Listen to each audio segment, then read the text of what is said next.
I was 37 years old when I committed suicide, and Jesus showed me where I would have gone forever.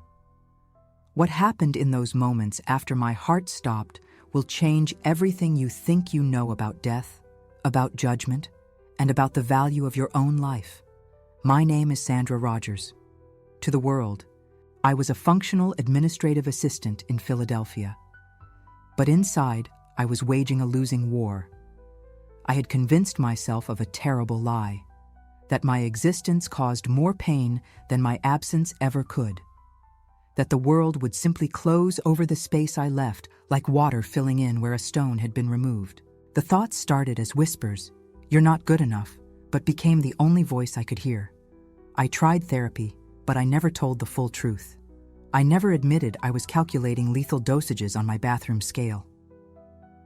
Depression's voice sounded like logic. Every interaction became evidence of my worthlessness. I stopped eating. I stopped sleeping. 3 a.m. became my constant companion, the darkness outside finally matching the landscape inside. The night it happened was a Tuesday. There was nothing particularly special about it. I had gone to work, completed my tasks, driven home in my usual silence. I made myself a cup of tea I didn't drink. I sat on my couch staring at the wall for 2 hours, and then something inside me just said, "Tonight." I remember thinking with absolute clarity, this is it. This is the night I stop being a burden. And the most terrifying part was how calm I felt. There was no drama, no emotional breakdown, just a cold, settled decision, like deciding to go to the grocery store or to call a friend, except I was deciding to die. I walked into my bathroom. The fluorescent light hummed overhead, that same irritating sound it had made for months that I'd been too paralyzed to fix. I looked at myself in the mirror. Brown, shoulder-length hair that needed washing, dark circles under my eyes from months of sleepless nights, a face that looked tired. So tired. I didn't cry. I just stared at that reflection and thought, you won't have to be tired anymore. I had no idea how wrong I was. I opened the medicine cabinet. The pill bottles were lined up exactly as they had been for weeks. I had been thinking about this moment for so long that my hands didn't even shake. I filled a glass with water from the sink. The water was cold. I remember that detail with perfect clarity. Cold water in a clear glass. I sat down on the cold bathroom tile with my back against the bathtub. The same bathtub where I used to take long baths, trying to relax, trying to quiet my mind, trying to feel something other than this crushing weight. Now it was just something to lean against while I ended everything. I took the pills methodically. Swallow. Sip. No panic. Just a terrible, calm efficiency, like I was filing paperwork. I set the empty glass on the tile. Clink. An ordinary sound for the end of a life. But the silence that followed was deafening. And then I lay down on that cold bathroom floor and waited. The first thing I felt was drowsiness. Heavy, pulling drowsiness, like I was being dragged underwater. My limbs felt distant, like they belonged to someone else. The fluorescent light above me started to blur. I thought, this is it. This is how it ends. On a bathroom floor on a Tuesday night, my breathing became shallow. I could feel my heart slowing. Each beat felt labored, like it was struggling against something heavy. Thump. Long pause. Thump. Longer pause. The light above me seemed to pulse in time with my failing heartbeat. And then there was a moment.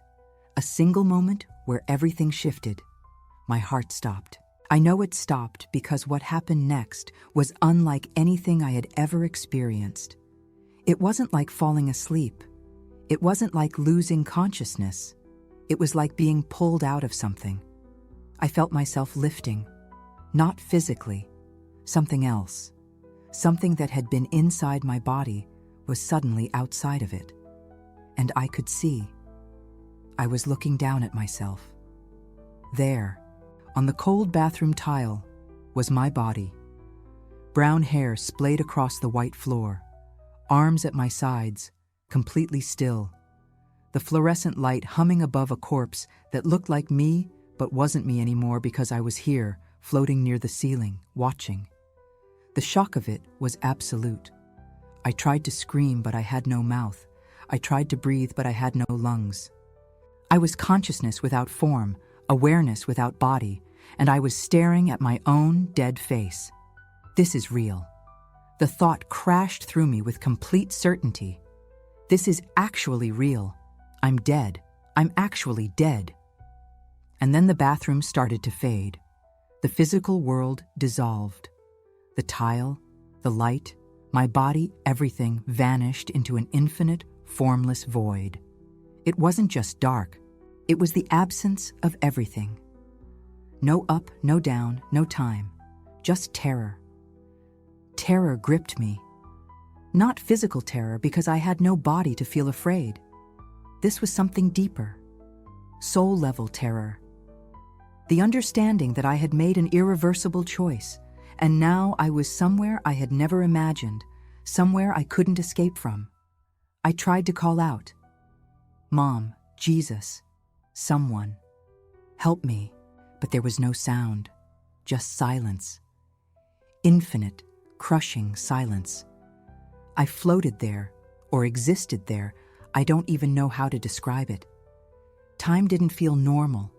It could have been seconds or hours. There was no way to measure anything in that void, until the darkness began to breathe. And then I felt it. I wasn't alone. There was a presence, massive, overwhelming, so powerful that even though I had no body, I felt like I was being pressed down by the sheer weight of it. Someone was there in the darkness with me, and that presence was getting closer. I couldn't run. I couldn't hide.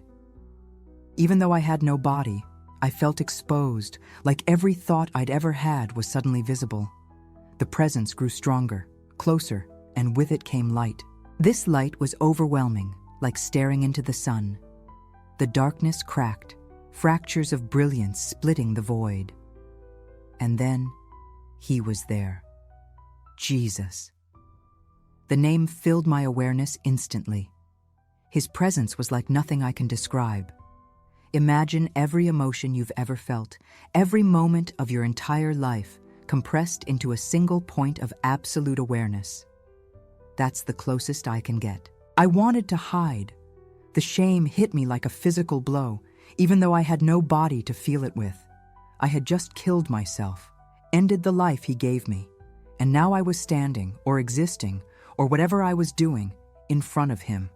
But when I finally looked at him fully, what I saw wasn't what I expected. His eyes. They held everything, every secret, every mistake, every lie I'd ever told myself. He knew it all. He had always known it all. But alongside that knowledge, there was something else. Love. Not the conditional kind I'd grown up with. Not the "I'll love you if you're good enough" version that had driven me to my bathroom floor with a handful of pills. This was absolute, unchanging, infinite.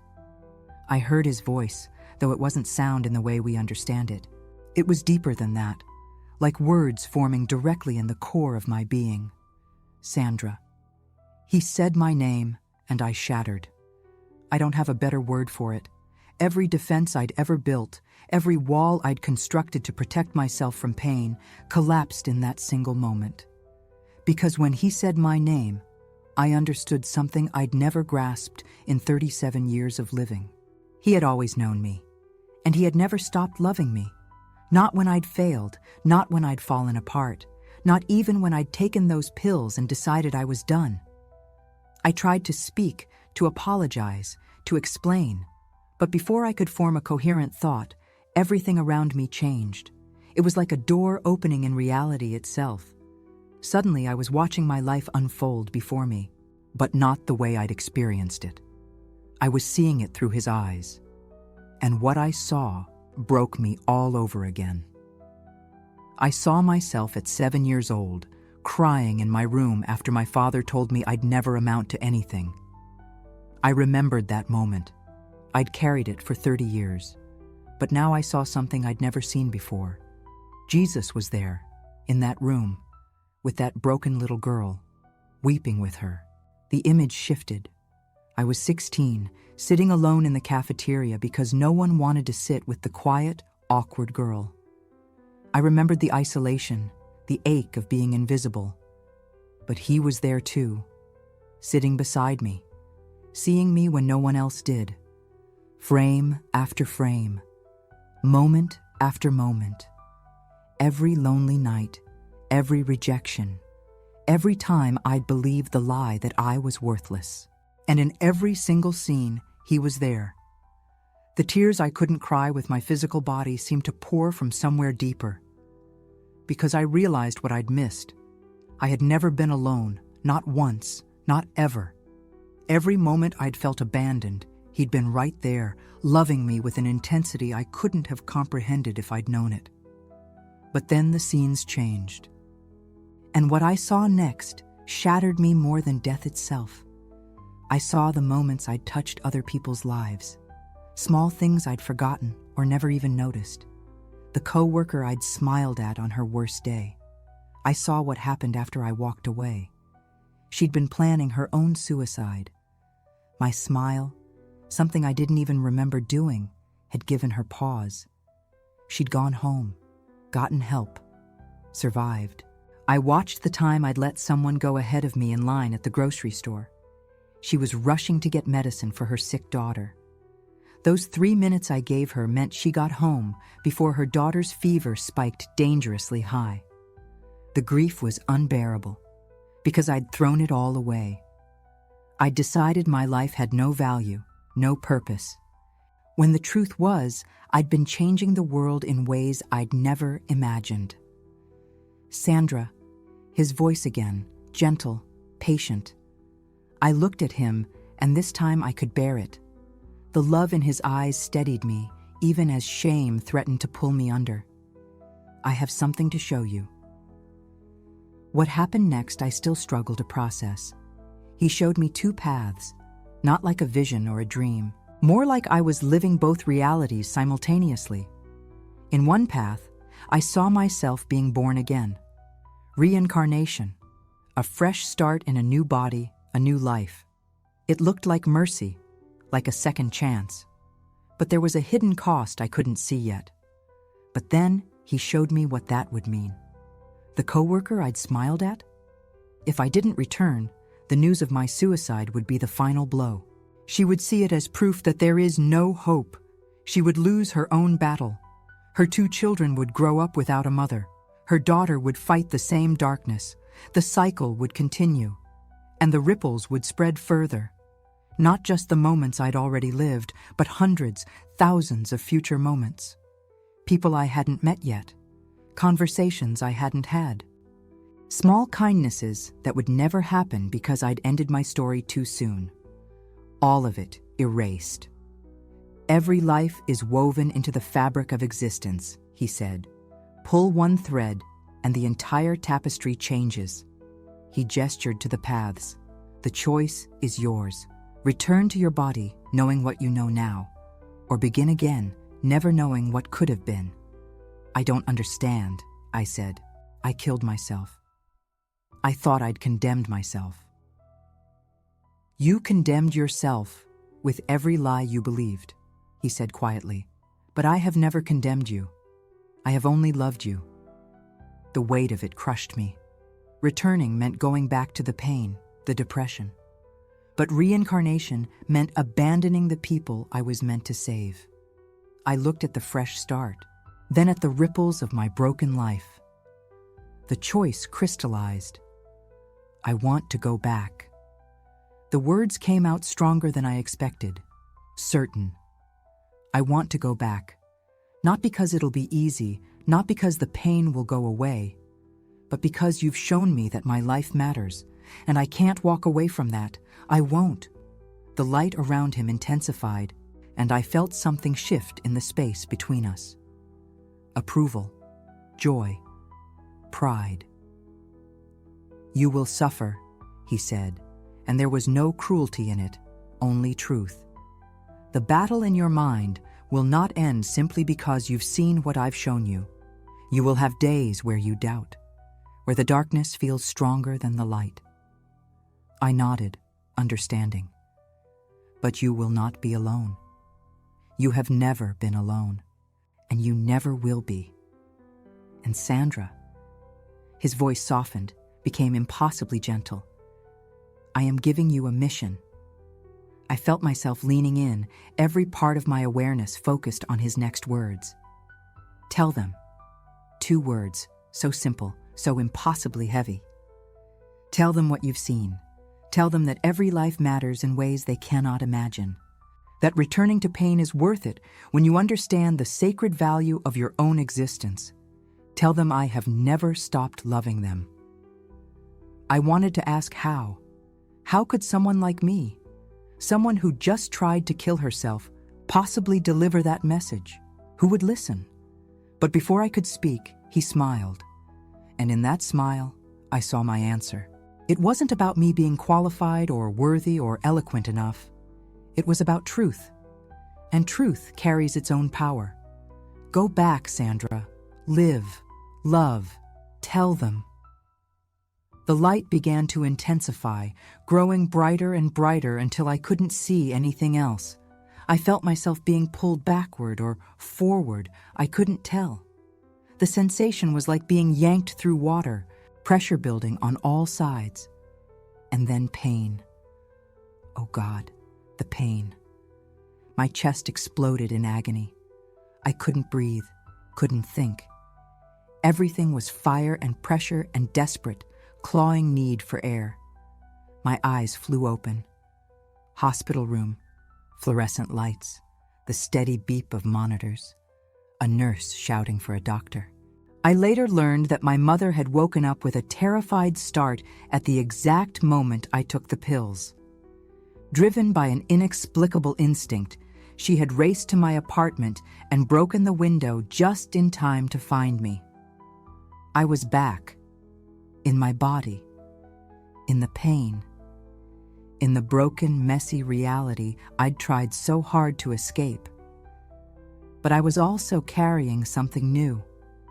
As they crowded around me, checking vitals, asking questions I couldn't yet answer, I held on to the memory of what I'd seen, what he'd shown me. The lies I'd believed were still in my head. The depression hadn't miraculously vanished. The voices that told me I was worthless and burdensome were already starting to whisper again. But now I had a different voice to listen to. His voice, calling my name, reminding me that I'd been loved every single moment of my existence, that my life had value I couldn't see, but he could, and I had a mission. The road ahead would be hard. Some days it still is. The depression comes in waves. There are moments when the old thoughts creep back in, when I question whether any of it was real or just some oxygen-deprived hallucination.